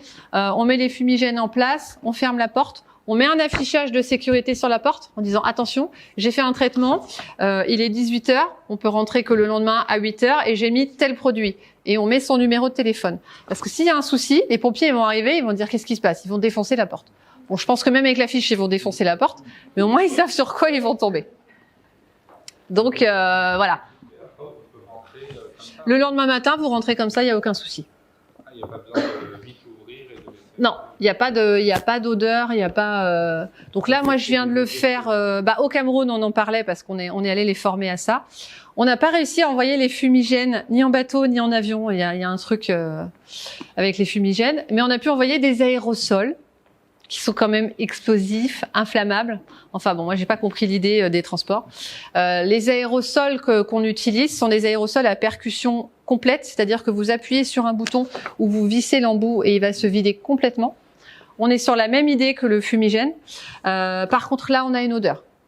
Là, on a une forte odeur le lendemain. Là, on est allé ouvrir les réserves, c'était costaud. Et pour l'aérosol, même chose, gants, masques, lunettes, parce que vous êtes amené à avoir des projections. Vous prenez votre aérosol, vous le déclenchez, vous pouvez en avoir sur les mains, vous devez le poser, donc là, faut être vigilant. Le fumigène, lui, il nous laisse 30 à 40 secondes avant de se déclencher à partir du moment où on l'a posé dans l'eau. Donc on s'est déjà fait toute une implantation pour savoir où on les met et savoir comment on ressort. Ouais. Et il travaille tout seul. Et avant, on brûlait des pains de soufre. Ça se fait plus? Non, ça se fait plus parce que je pense que c'était extrêmement toxique et qu'il y avait des dépôts en fait. Donc le soufre. Il fallait tout fermer, voilà, on mettait Ouais. des pains de soufre, une fumigène, puis c'est comme ça, la fumée. Ouais, c'est corrosif et ça on le faisait dans les muséums, ça se faisait pas mal aussi. Ils faisaient des mélanges. Les taxidermistes, ils étaient assez champions pour faire des mélanges avec des produits comme ça. Bon, non, maintenant on essaye de limiter tout ça. Puis de toute façon, vous pouvez plus en trouver des produits comme ça. C'est énormément réglementé. Donc. Eh ben, j'en ai utilisé encore et il s'appelait toujours Zyklon B pour vous dire. Donc, c'est quand même assez effrayant. Donc voilà. Là, on est sur le traitement du local. Donc vous avez une infestation de mouches, une grosse infestation de mites, de vrillettes. On a mis en place un fumigène ou un aérosol et on a tué tous les adultes qui sont dans le lieu. Donc là, vous êtes assuré que votre réserve, votre atelier est sain. Mais maintenant, vous pouvez avoir un problème du coup sur votre objet parce que les insectes ils viennent pas de nulle part. Donc moi, ma spécialité, c'est l'anoxie. On en parlait au début. Donc l'anoxie, c'est la privation d'oxygène. Donc en fait, on a deux types d'anoxie. Je vais vous détailler ça, l'anoxie statique et l'anoxie dynamique. L'intérêt de ce traitement, étant donné que c'est une privation d'oxygène, on n'utilise aucun produit chimique. Donc les insectes sont comme nous, ils ont besoin de respirer. Donc on va pouvoir intervenir sur n'importe quel objet. Un instrument qui va être laqué, qui va être verni, qui va être doré, qui va avoir de la polychromie. Vous avez une œuvre d'art contemporain qui a été rajoutée dessus, qui a des plumes, de la fourrure, quoi que ce soit, du plastique. Vous pouvez le traiter par anoxie sans craindre aucune réaction, aucune détérioration des objets. Donc ça, c'est quelque chose qui est vraiment intéressant. Et pour vous également, il n'y aura pas d'émanation de produits après le traitement.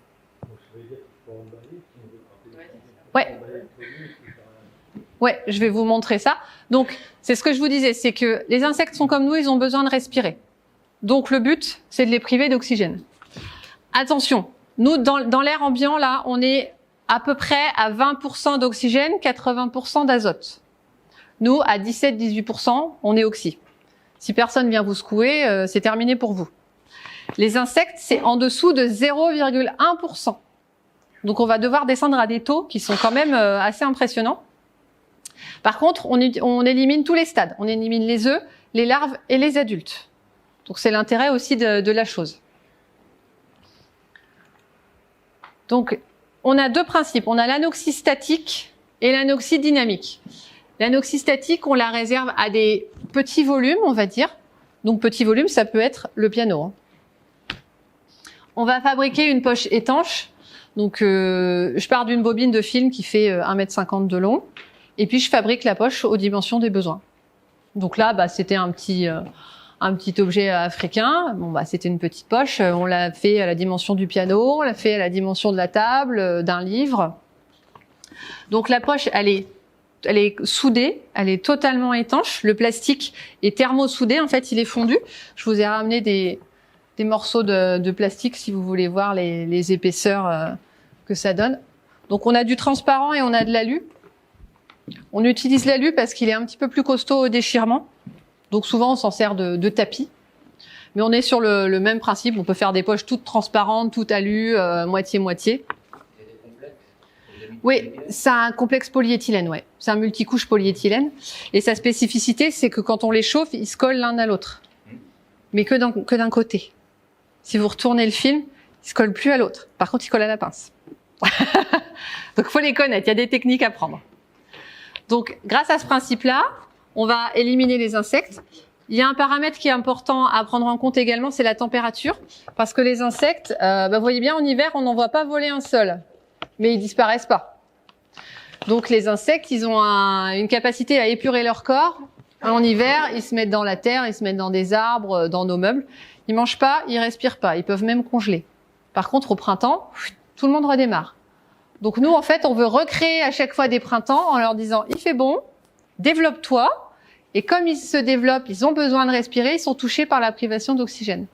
Si on met pas cette température, ils respirent pas, ils sont pas touchés par la privation d'oxygène. Donc là, on parle de 20-22 degrés pour faire le traitement. Et le traitement dure 3 semaines, parce qu'un insecte met 3 semaines pour passer du stade de l'œuf à la larve à l'adulte. Donc on veut s'assurer d'avoir tous les stades. Et la température, c'est vraiment quelque chose de primordial. Si vous faites une anoxie, j'en vois encore dans des églises à 15 degrés, ça fonctionne pas. C'est impossible. Le traitement tue pas l'œuf, qui permet à l'œuf de devenir adulte. Oui. En fait, on provoque le développement de l'œuf. Ouais. Et alors, un œuf, vu qu'il est microscopique, il respire vraiment pas beaucoup, lui. Donc, on l'oblige à se développer. Et à ce moment-là, il a besoin de respirer, comme les autres stades, comme la larve, comme l'adulte. Et là, il est touché par la privation d'oxygène. Donc là, c'est quelque chose qu'on peut totalement mettre en place sur vos instruments. Ça peut être également directement chez vos clients. Ça peut vous éviter si l'instrument n'a besoin que d'une anoxie et qu'il n'y a pas de restauration à faire dessus. Vous dites au client, bah écoutez, pas de problème, on l'emballe et puis vous n'avez pas de transport à faire, de manipulation. Si le piano a été monté au 3e étage par grue, c'est ça. Là, bah, il y aura besoin de vous pour les manipulations de l'instrument, mais faut le lever. Vous voyez l'épaisseur du tapis, faut le lever de pas grand-chose. Donc le principe, comme vous voyez, c'est de mettre en place un tapis. Donc là, j'avais plein de meubles autour de moi qui avaient été laissés dans une réserve. J'ai fait déjà une première mise à blanc pour savoir comment organiser mes objets, mais ça peut être avec un seul piano ou plusieurs pianos. On met en place les objets sur le tapis. On les protège parce que quand on fait une anoxie statique, je dois avoir des absorbeurs, pardon, qui doivent être quelque part. Je sais pas où ils sont. Là. Pour enlever l'oxygène dans la bulle, on utilise des sachets d'absorbeurs d'oxygène. Donc en fait, ce sont des petits sachets. Dedans, il y a de l'oxyde de fer. C'est de la poudre d'oxyde de fer et de la silice. Donc le principe, c'est que l'oxygène vient se fixer sur le fer. Il le fait rouiller. Et une fois qu'il est sous forme de rouille, l'oxygène, il est plus disponible. Donc, il n'y a plus de circulation d'oxygène dans la bulle. Donc, encore une fois, on n'a pas mis de produits chimiques. Mais cette réaction de transformation, en fait, déclenche de la chaleur. Ça déclenche à peu près, ça monte à peu près à 40 degrés sur le sachet, hein, pas dans la bulle. Hein. Mais ça peut provoquer une petite condensation par moment selon la température, selon l'hygrométrie qu'on a. Donc on protège toujours les objets. Alors, vous voyez, c'est pas une protection énorme. Hein. On a un peu de papier de soie. Là, on avait un petit peu de bulle. C'est vraiment pour éviter le contact direct de la condensation. Une fois qu'on a protégé nos objets, on met en place nos absorbeurs d'oxygène au sol. Et ensuite, la bulle a été fabriquée, elle est posée. Et puis je viens la souder tout autour. Donc la bulle transparente va être soudée au tapis. Et là, on part pour 3 semaines de traitement. Donc 24 à 48 heures après, je viens avec un appareil et je fais une mesure. Donc je prélève un petit peu d'air dans la bulle d'anoxystatique et l'appareil m'indique directement le taux d'oxygène qu'il reste dans la bulle. Et moi, ce que je veux, c'est avoir moins de 0,1%. Donc à partir du moment où j'ai validé ces moins de 0,1%, le traitement est parti pour les 3 semaines. Donc ça peut être voilà, chez un client, ça on le fait aussi dans les musées, carrément en surface en exposition. Maintenant, ils mettent des petits cartels en disant, bah voilà, anoxystatique. Là, on a traité des meubles à Saint-Nazaire et pour la nuit des musées, ils vont ouvrir. Alors, les meubles seront sortis d'anoxystatique, mais ils vont recréer une fausse bulle. Ils vont faire toute la nuit, on ouvre l'anoxy et ils vont enlever. Ils font un petit jeu avec ça pour expliquer aux gens qu'on fait des traitements insecticides sur les objets et que c'est quelque chose de courant dans les musées, quoi. Donc ça se. Alors rien. Ce qui va empêcher les insectes de revenir, ça va être tout le suivi que vous allez mettre à côté. Donc ça va être tous les pièges et toute la surveillance que vous allez mettre en place vous. Donc l'intérêt, c'est qu'il n'y a pas d'insecticide. L'inconvénient, c'est qu'il n'y a pas d'insecticide. Là, on passe sur un plus gros volume. On est au musée de Limoux. On est avec toutes les collections de pianos. On va pas faire une anoxie statique. Là, on va faire une anoxie dynamique. La bulle que vous voyez à gauche, en bas à gauche, elle fait 300 mètres cubes. Elle fait 17 mètres de long par 6 mètres 50 de large. Là, c'est une réserve complète de musée, non, c'est pas des pianos. Là, on est sur de tout, hein. On a des tableaux, des sculptures. Et à droite, ça, c'est l'enceinte que j'ai dans mon atelier. Elle fait 50 mètres cubes. Donc, on est sur le même principe, on va priver d'oxygène. Par contre, comme on est sur un plus gros volume, on va pas se servir des petits sachets. On va se servir de l'azote qu'on a dans l'air ambiant. Donc tout à l'heure, je vous disais, on a en gros 20% d'oxygène et 80% d'azote dans l'air. L'azote, c'est un gaz neutre. Il nous sert à rien, il prend la place, il nous dérange pas, mais il n'a pas d'odeur, il n'a pas de couleur. Donc j'ai des générateurs qui me permettent de filtrer cet azote et l'oxygène. L'oxygène, je le relargue dans l'atelier. Par contre, l'azote, je l'envoie dans l'enceinte ou dans la bulle.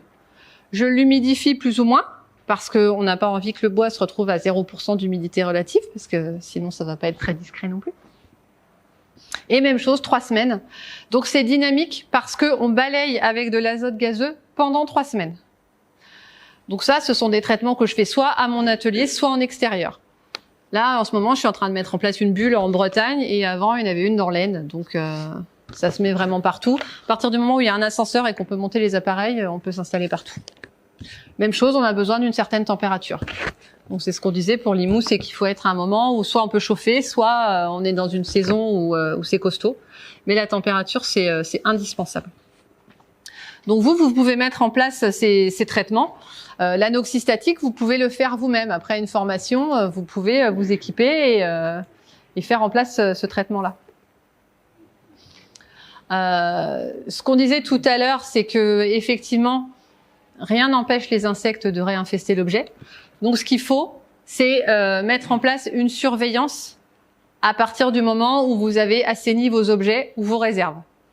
Vous avez fait un traitement, vous êtes arrivé à 0, mais maintenant, rien n'empêche les insectes de revenir. Parce que vous allez ouvrir les portes, vous allez ouvrir les fenêtres, vous allez rentrer, vous allez avoir des visiteurs. Ce sont nous les plus gros vecteurs d'insectes, hein. Donc, clairement... Donc, la mise en place d'une surveillance est vraiment indispensable et va vous permettre de suivre l'évolution de l'infestation ou de la non-infestation. Donc, on a différents types de pièges. Donc là, merci Pierre-Alexis pour ton prêt. Hein. Donc, on a des pièges lumineux. Donc ça, ce sont 2 pièges lumineux que vous pouvez mettre en place dans des réserves, dans des surfaces dans des expos, dans des musées. Ça se branche sur une prise en 220 volts classique. Là, vous avez une ampoule, vous mettez une ampoule UV, c'est une ampoule spécifique. Donc elle se visse, hein, tout simplement. Et là, vous avez une plaque engluée. Il n'y a qu'à enlever la protection de la plaque engluée. À partir du moment où vous branchez le tube lumineux et que vous avez libéré la plaque engluée, les insectes sont attirés par l'UV et ils viennent se coller sur l'appareil. Donc comme ce que vous voyez là en bas à droite. Bon, là, c'est le modèle que j'appelle un peu plus grille-pain, que je vais mettre dans des réserves parce que personne les voit et que ça gêne personne. Les insectes sont attirés par l'UV, ils viennent se coller sur la plaque engluée.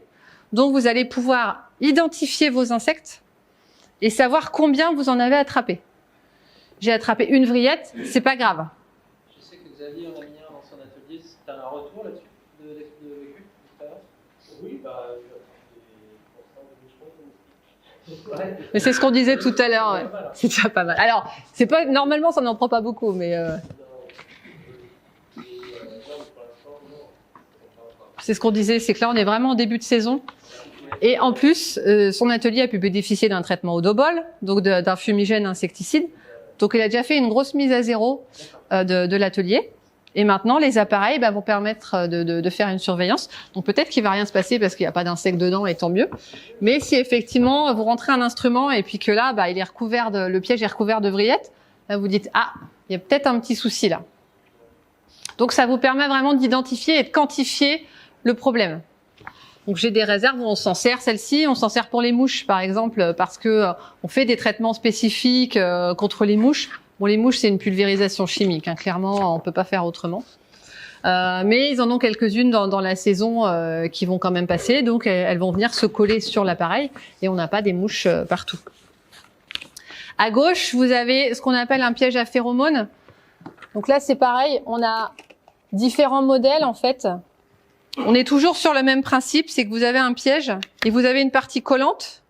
Donc là, celui-ci, dedans, vous verrez, ça colle. Les autres, on rajoute une plaque collante dedans. Et sur ces plaques, on a des phéromones qui vont être spécifiques à tel ou tel insecte. Donc là, c'est pareil. C'est un autre système de piège où on met... Pour les mouches aussi, ça? Non. Pour les mouches, oui. Pour les mouches, on a encore le ruban tue-mouche. Et j'en ai même qui font 40 cm de large, que je vais mettre dans des réserves où il n'y a pas d'électricité. Et ça va bien bosser. Ça, c'est pour les mites. Donc ceux-là, les petits pièges bleus, plastique et blancs en plastique, là, c'est principalement pour les mites. Donc mites alimentaires ou mites des vêtements. Et ça, ce sont les sachets d'absorbeurs d'oxygène. C'est quoi le piège? Donc, en fait, on glisse une petite plaque cartonnée dedans, collante, et elle est déjà imprégnée de phéromones. Je l'ai pas mise pour que tout le monde se colle pas les doigts. Et donc ça, vous l'accrochez partout en réserve. Ça peut être pratique quand il n'y a pas d'électricité dans une réserve ou dans une partie d'atelier. Par contre, il faut les changer tous les 3 mois. Au bout de 3 mois, tout s'est diffusé.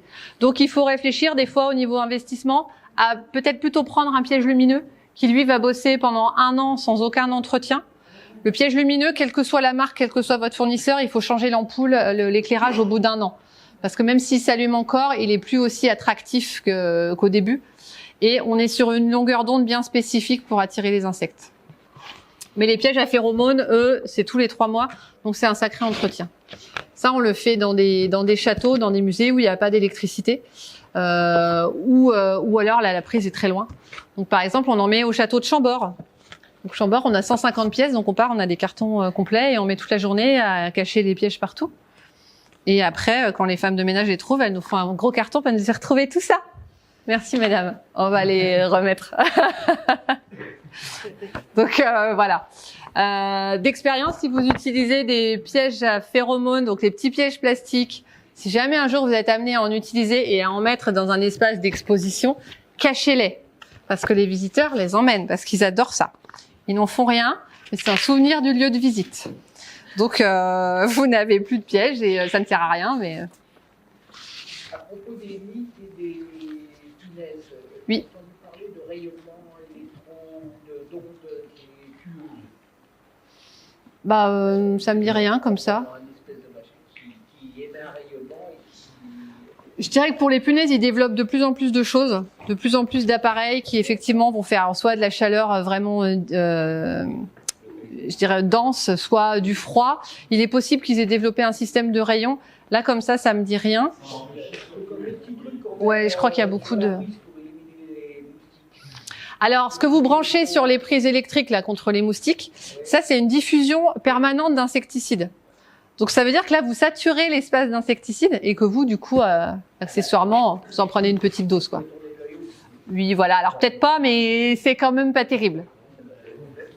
J'ai acheté un truc où ça développe des ondes que... Ouais, un peu pour les principes des souris aussi, ils font ça. Après, je sais pas. Là, franchement, je... Les autocollants sur les vitres. Oui, ça marche. Ah, ça... Les auto... Les insectes, parce que non, les autocollants, des espèces de pastilles. Ouais, les fleurs, les trucs comme ça qu'on met sur les carreaux.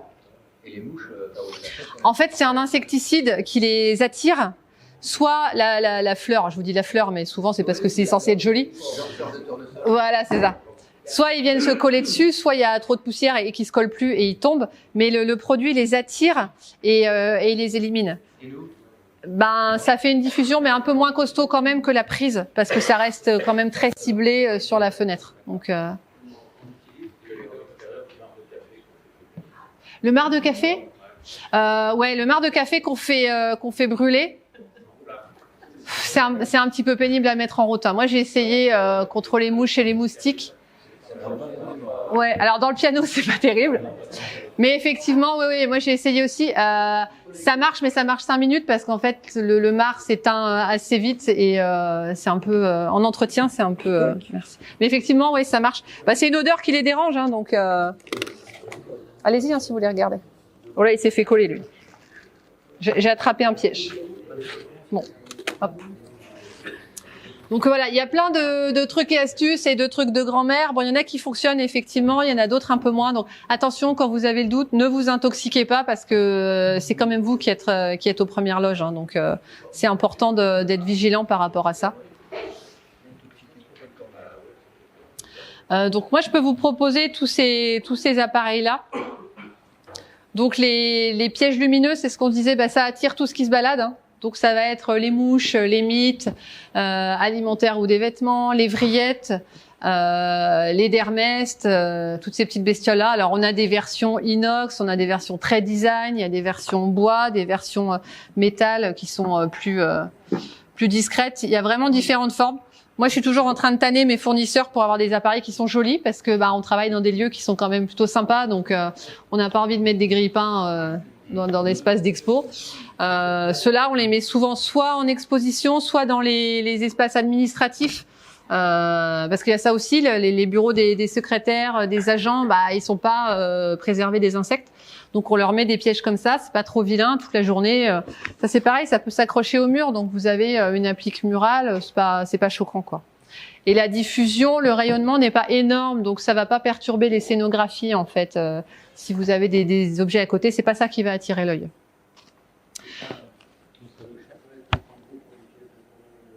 Ceux-là, c'est pour à peu près 40 mètres carrés, 40-45 mètres carrés. Et on est dans les 120 € hors taxe, je crois 120, 130 hors taxe selon le modèle. Il y a juste à changer la plaque engluée quand elle ne colle plus. Et l'ampoule une fois par an. Le traitement de 300 mètres cubes, Oui. ça revient à combien?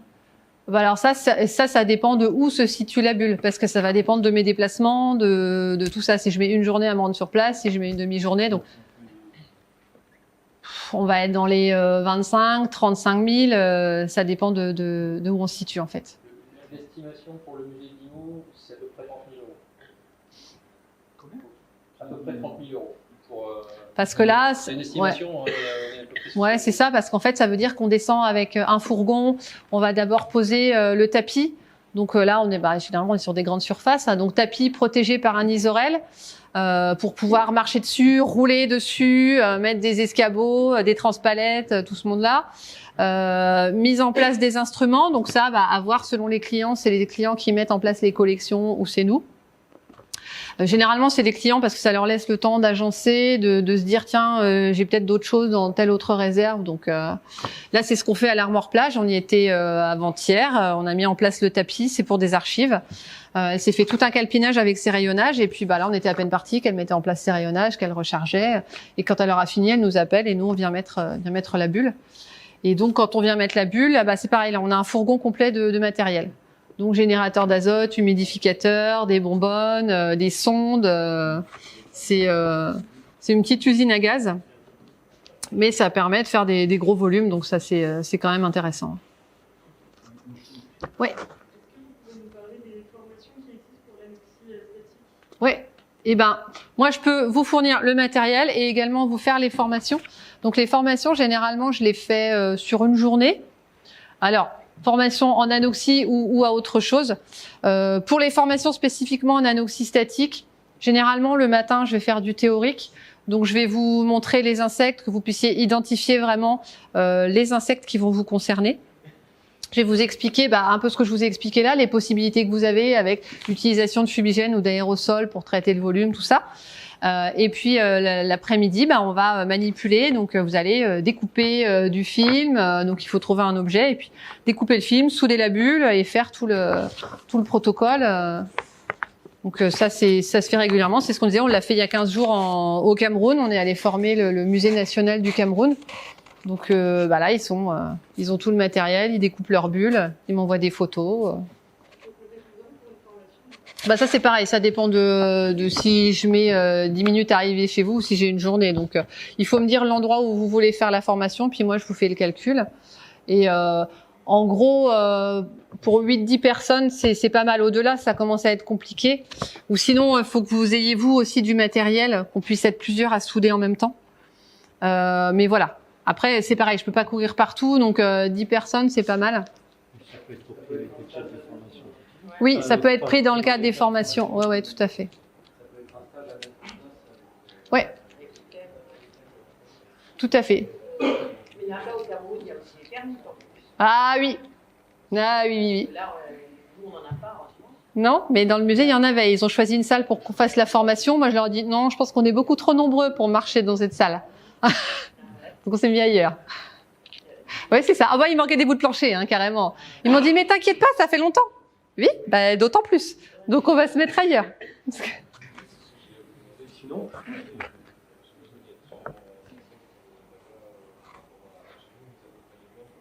oui, on est à peu près sur la même idée.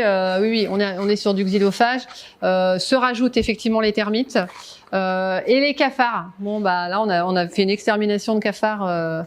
C'était pas prévu. On a fait le traitement dans la réserve et on s'est retrouvé avec des tapis de cafards. Et on a dit il y en avait beaucoup. Ouais. Bon, point de vue des collections, les cafards, c'est pas gênant. C'est plus de travailler avec des cafards qui nous motivent pas, mais les termites, par contre, là, c'est plus compliqué. Mais là, on rentre sur un traitement de bâtiments. Donc là, c'est autre chose. Et puis d'autant plus encore en Afrique où là, les termites, ils sont vraiment légion. Ils sont chez eux, donc.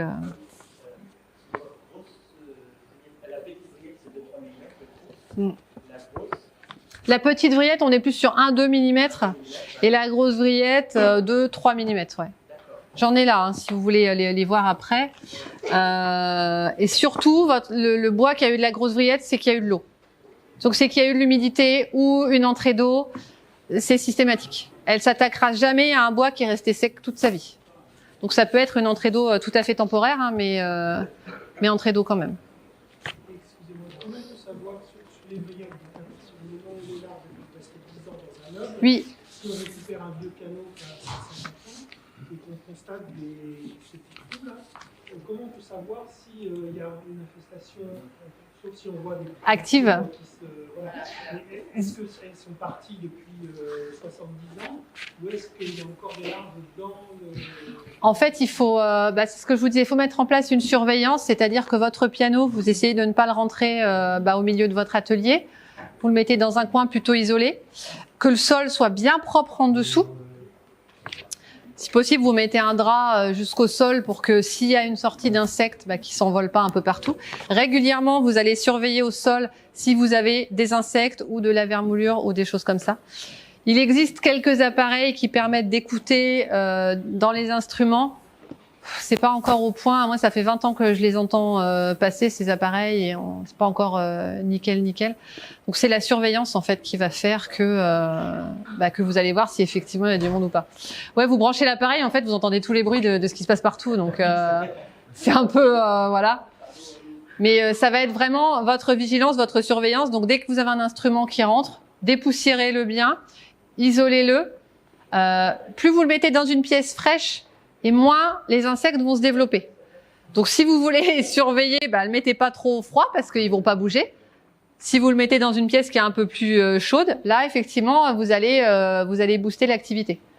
Donc, si rien ne se passe pendant 2-3 semaines alors qu'il y a une température qui est costaud, Normalement, déjà le fait de l'avoir déplacé, ça les réveille. Donc c'est ce qu'on voit. À Hein. peu près l'horloge et se donner encore Ouais. 5, maximum 10 minutes. Moi, j'ai fini. Questions, Ouais. diverses autour du sujet. Voilà. Et après, on va se diriger vers le mangement. Le mangement.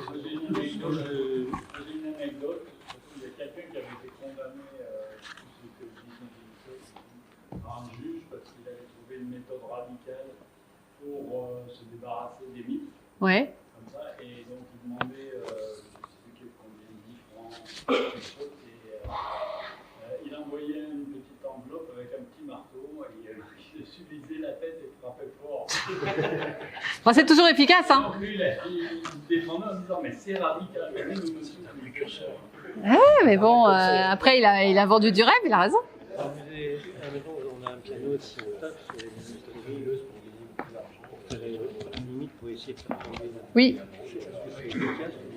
Alors, oui, ça c'est une bonne question, c'est que quand vous avez un instrument et que vous allez le bouger ou qu'effectivement vous allez taper un peu dessus et que vous créez des vibrations, vous avez de la vermoulure qui va tomber. La vermoulure, ça ne veut pas dire qu'elle est récente. En fait, la vermoulure fraîche, qui vient l'insecte vient de sortir et vient de créer cette vermoulure, elle est hyper lumineuse. Quand vous faites un trou avec une perceuse dans du bois, vous voyez que la sueur que vous sortez, elle est hyper claire. Et ben les insectes, c'est pareil. Quand ils viennent de sortir, la vermoulure, elle est très très claire, très lumineuse. Si quand vous tapez un petit peu l'objet, que vous avez de la vermoulure qui tombe, qu'elle est un peu beige ou un peu marron, c'est que c'est de l'ancienne poudre. Parce qu'en fait, dans toutes les galeries qui sont dans tout l'instrument, il reste de la vermoulure, puisqu'elles ont avancé et puis elles ont produit des déchets derrière. Donc il y a un piano, on va pas le retourner 36 fois, mais on a des petits coffres qui font 4 tours, ils sont dans le camion, ils sont transportés, tac tac. On a de la vermoulure qui tombe systématiquement. Donc des fois on me dit bah ouais mais on le récupère de chez vous et de la vermoulure qui tombe. Oui, c'est normal, ça va tomber encore longtemps. Donc soyez vigilants par rapport à la couleur et la luminosité de cette vermoulure, c'est ça qui va pouvoir vous dire si c'est actif ou pas. Et si vraiment il n'y en avait pas du tout et que vous êtes dans un lieu comme ici, un sol où même si on marche ça crée pas de vibration et que là vous avez de la vermoulure qui tombe, là c'est pas bon. Par contre un sol en plancher et qu'à chaque fois que vous passez à côté ça fait des vibrations, ça peut faire tomber de la vermoulure d'un objet. Donc on a des fois des vermoulures très anciennes et on me dit bah oui mais cet objet-là, bah oui mais à chaque fois qu'on marche sur le plancher, en fait, le peu de vibration qu'on fait, on fait tomber la poudre. C'est pas gros donc ça n'a pas besoin non plus qu'on le secoue. Mais bon, c'est à surveiller même si c'est une ancienne. Ouais, tout à fait, parce que ça veut dire qu'il y a eu une infestation, donc ça veut dire qu'il a été en contact avec des insectes et voilà. Mais le xylophone est toujours efficace. Le xylophène est toujours efficace, à savoir que quand vous appliquez un produit liquide comme ça, vous allez pénétrer maxi sur 1 cm. Alors, prendre une seringue, ça veut dire que vous injectez dans un trou qui est vide, dans une galerie qui est vide d'insectes, mais il y a encore de la vermoulure dedans. Donc ça va faire des bouchons. Le produit, des fois, ça ressort par une autre galerie, donc vous en mettez partout. Ça peut faire des taches. Donc le xylophène, c'est uniquement sur les bois bruts. Donc pas de vernis, pas de cire, pas de polychromie, pas de dorure. Un bois dépoussiéré pour pas faire de traces. Toujours masque, gants, lunettes. Et à savoir que vous n'êtes vraiment pas profond en efficacité. Donc même chose, les produits, on vous dit garantie 10 ans et efficace contre les termites. Alors les termites, c'est pas les plus redoutables à éliminer, hein. C'est juste que ça fait un petit peu rêver, mais les garanties 10 ans, c'est parce que vous l'avez injecté dans votre charpente façon traitement de charpente. C'est-à-dire que vous avez percé tous les 33 cm en quinconce, vous avez mis des petits injecteurs en plastique, ça ressemble à des petites chevilles quand on met les tableaux, et vous avez un compresseur et vous avez injecté le produit et vous avez saturé le bois de produit. Là, vous êtes garanti 10 ans. Mais dans votre piano, vous n'allez pas faire des trous. Personne fait ça. Jamais. Donc, ces produits garantis 10 ans, c'est juste avec ce mode d'application. Vous, au pinceau ou en pulvérisation, si c'est un objet que vous pouvez pas démonter ou une boiserie ou quelque chose comme ça, faites-le tous les ans ou tous les 2 ans. Et ne perdez pas de temps à injecter dans les trous parce que ça vous fait pas gagner de profondeur. Ouais, et encore que ça va pas non plus diffuser de fou. Ouais, alors le gel, il pénètre un peu plus parce qu'en fait, on peut charger beaucoup plus que le liquide et quand il rentre dans le bois, il se liquéfie en fait. Donc ça, c'est pas mal. Par contre, le gel, encore une fois, ça c'est un produit normalement qui est réservé aux professionnels.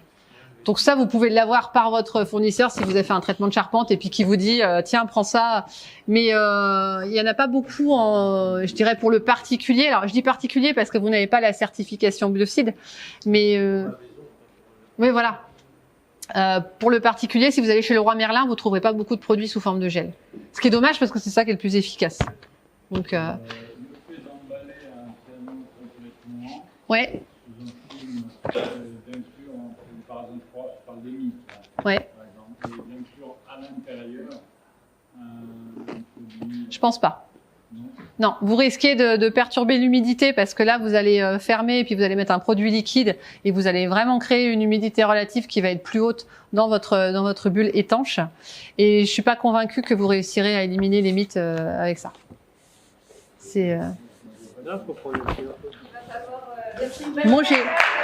Merci à vous.